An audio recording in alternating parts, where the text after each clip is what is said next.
Hello everyone, I hope you all are doing well. तो चलिए आज हम लोग यहाँ पर बात करेंगे 20 नवंबर 2021 को जो यूजीसी नेट के फर्स्ट शिफ्ट के एग्ज़ाम हुए हैं उनमें किस तरह के क्वेश्चंस आए हैं, किस पैटर्न पर क्वेश्चन है और किन किन टॉपिक से क्वेश्चंस आए हैं और कैसे क्वेश्चंस आए हैं।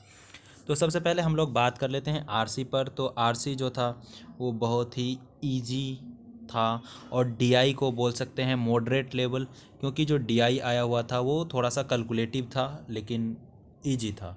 अगर कैलकुलेशन आपकी अच्छी है तो आपको डीआई भी क्या लगती, इजी लगती। तो ये सिंपल था।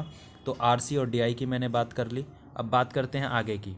जो टीचिंग से क्वेश्चन आए हुए थे वो लेवल ऑफ टीचिंग से आए हुए थे। मेमोरी लेवल ऑफ टीचिंग के क्वेश्चन थे जिसमें पूछा गया था कौन सा ऐसा लेवल है जिसको हम ज़्यादा कंट्रोल कर सकते हैं, तो वो कौन सा होगा, मेमोरी लेवल।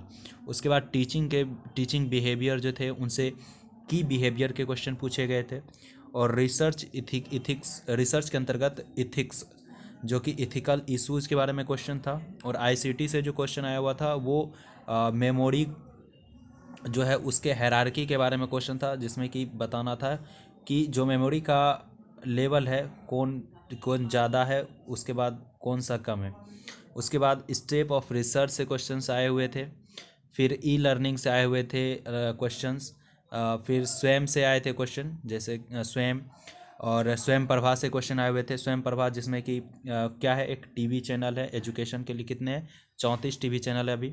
उसके बाद कम्युनिकेशन बैरियर से क्वेश्चन आए हुए थे। मैथ से जो क्वेश्चन थे वो एवरेज और परसेंटेज से क्वेश्चन आए हुए थे। और हायर एजुकेशन से नैक से आए हुए थे क्वेश्चंस। फिर ओजोन डेप्लीटेशन से क्वेश्चन थे। ग्लोबल वार्मिंग से क्वेश्चन आए हुए थे।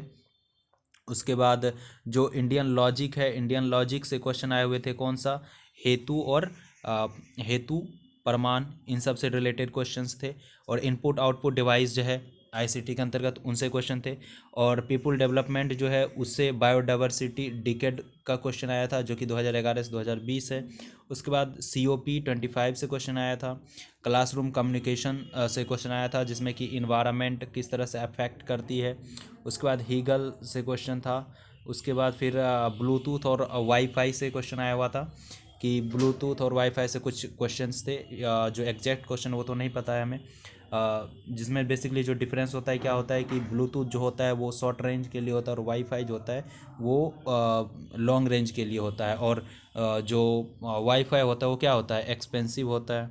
और ब्लूटूथ ऑल अराउंड कह सकते हैं कि 40 फीट तक की दूरी को कवर करता है लगभग नॉर्मली। और वाईफाई थोड़ा ज़्यादा दूरी तक करता है और वो एक्सपेंसिव होता है। तो बेसिकली ये सारे क्वेश्चंस थे। आई होप कि ऐसा लगा होगा कि क्वेश्चन का जो ओवरऑल लेवल हम इजी टू मॉडरेट बोल सकते हैं। Thank you so much for watching, bye bye.